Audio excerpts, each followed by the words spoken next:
Nanatanteraka atrikasa taty amin'ny district Anjozobe, niaona tamin'ireo ben'ny tanàna sy tompona andraikitra ara-panjakana aty ny Ministeran'ny Harenan-kibon'Tany sy ny loharano-karena stratéjika. Voalohany aloha dia ahafahana zany manao ny fampiofanana, fampahafantarana azy ireo ny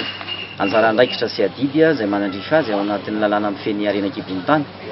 Fa ny manarak'izay ihany koa dia ny nandraisana ny sosokevitra avy amin'izy ireo mba ahafahana manatsara zany lalam-piariana ao amin'ny Harenan-kibon'Tany zany. Fantatsika tsara moa fa ao anaty aperinasa tanteraka ny komity misahana ny fanavaozana sy fanatsarana zany lalàna mifehy Harenan-kibon'Tany zany, izay volonan'ireo solotena maro dia maro fa ao anatin'izany ny fanjakana ny antsoina hoe administration, ary dia adidin'ny ministera no miaona amin'izay mpitondra aty ifotony mihaino ny etaetany sy ny zavatra manahirana azy ireo mba ahafahana mitondra ny totakevitra zany. Ny tanjona raha ho an'ny fanjakana dia tsotra ihany hoe ny ampisy kokoa ny tamberinam-bidy ny tombontsoa ho azon'ny firenena malagasy ao anatin'izany sehatry ny Harenan-kibon'Tany zany. Ka raha amin'izao fotoana izao no misy ireo mpitrandraka lehibe izay miteny fa tsy ilaina ny manova ny lalàna mifehy Harenan-kibon'Tany, dia mampieritreritra ihany izany hoe miaro ny tombontsoa manokana ve izy ireo, fa ny fanjakana koa tsy maintsy mijery ny tombontsoan'ny vahoaka sy ny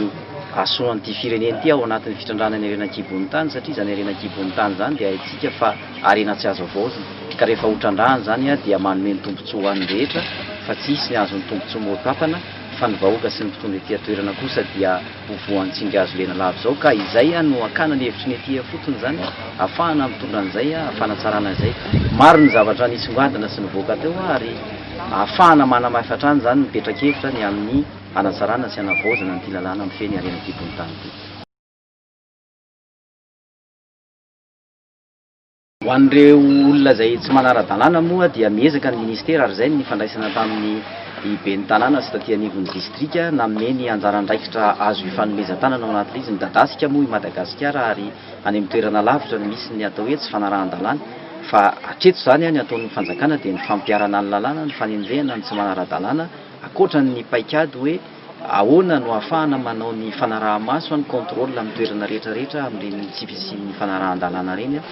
ary dia mampitombo zany ny enti-manana na eo am-besaka fampitaovana na eo am-besaka olona, ary aterina ihany zay hoe ny aty amin'ny volom-bahoaka faritra dia tena manana anjara andraikitra lehibe, ary rehefa nampahafantarina azy ireo zany dia antenaina fa hiena ny tsy fanarahan-dalàna zany amin'ny fiaraha-mientan'ny tompona andraikim-panjakana rehetra mahakasika an'izay.